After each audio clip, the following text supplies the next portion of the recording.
You're watching Byline Wilmington on CBS 10 WILM. Here's your host, Don Ansell.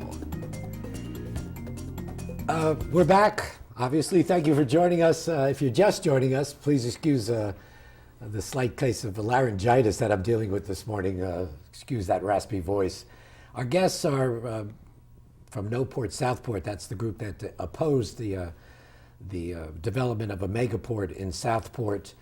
We've asked the ports repeatedly to, or tried to book them for interviews. They have not returned our phone calls or responded to our emails. We'll continue to seek port input to this issue. Supporters of the facility, and there is some major support for the facility, say that much of the future economic growth in North Carolina hinges on that project. How do you respond to that? My response would be this, and it's, in my mind, it's pretty simple. If there's so much demand for imported product in this part of North Carolina, why isn't the product going to Wilmington today? Well, and I would, just to play devil's advocate, I would say that the folks who support it would say the port's not deep enough. It costs too much to deepen it to attract the larger ships, and we need direct access, direct ocean access. Well, the current channel up to Wilmington is 42 feet deep. They're talking about 52 feet deep for post-Panamax vessels. I would tell you that 42 feet will handle the majority of ships that are going to come to the East Coast. Well, I guess that's a sticking point because I'm sure they would disagree. I'm sure they would disagree. I would like to get the ports. Those are the facts.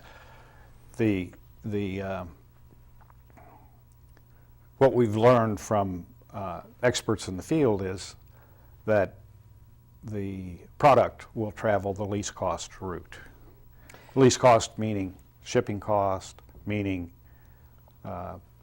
load and unload, meaning distribute by rail so and truck. So are you saying that a new port, direct access to a deep water, is not a cheaper way to? I'm saying for customers. What I'm saying is that if that least cost for the product existed, the product would be coming to Wilmington today, and it's not. Wilmington's capacity is way beyond what they're handling today. What about the argument that North Carolina is well positioned for this facility being a mid-Atlantic state and right on the coast, and not to develop it would be a lost opportunity for the future? The problem is not so much that whether a deep water port is needed. The problem with this particular site, because we're talking about a particular site versus a general need, the problem with this particular site is, as Bill mentioned, it's not deep water. And unlike true deep water ports that are relatively nearby, like Are you saying there are ships that they could not handle there? There are. But those ships... In big numbers? No. As Bill mentioned, the ships that they are designing this port for represent less than 5% of the total container ship shipping. Mm-hmm. So it makes no sense to spend $3 billion to turn something that is a shallow water port into a deep water port and all the infrastructure around it when 95% of the current shipping for the future can use the ports that we have. And many, yeah, go ahead, Bill, sorry. Go ahead. We're talking dredging 20 miles to Wilmington or dredging 17 miles out in the ocean. In any event. Dredging would be needed. In any event. Okay. Because the fact that it's not deep water.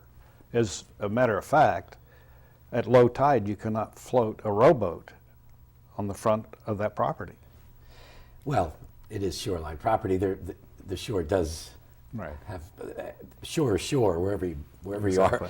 To start with, many, including the Star News, say that the initiative failed because of a poorly executed public relations effort. What's your response to that?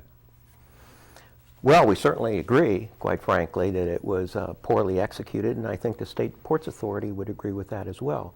But I think the real point is not so much public relations, but what are the facts?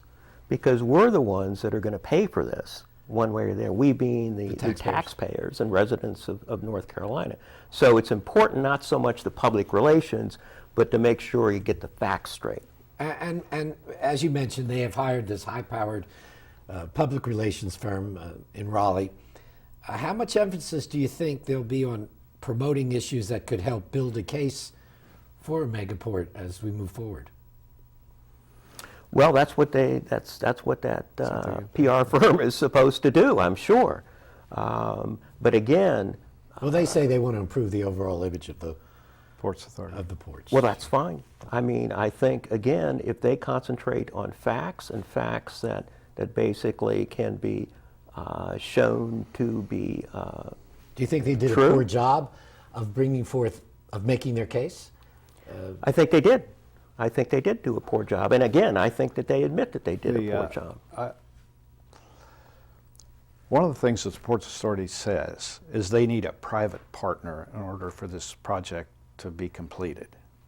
They've had 5 years to find that private partner. They have not found a private partner.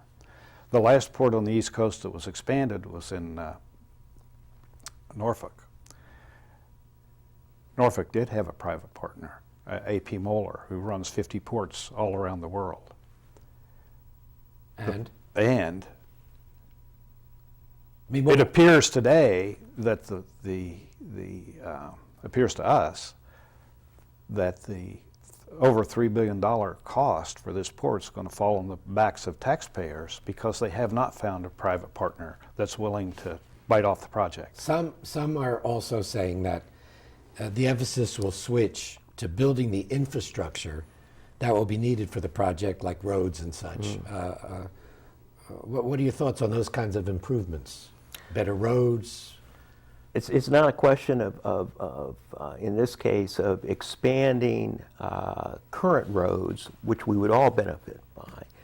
It's a case of building new roads that would be only for this port. So the nearest interstate to the proposed site in Southport is about 20 miles away. The nearest railroad junction that they could use about 23 miles away. So all of this infrastructure would be built for the port and not for us. We'll come back and talk more about the proposed megaport in Southport. When we come back, we'll talk about No Port Southport and do they support the current port operations. Stay with us.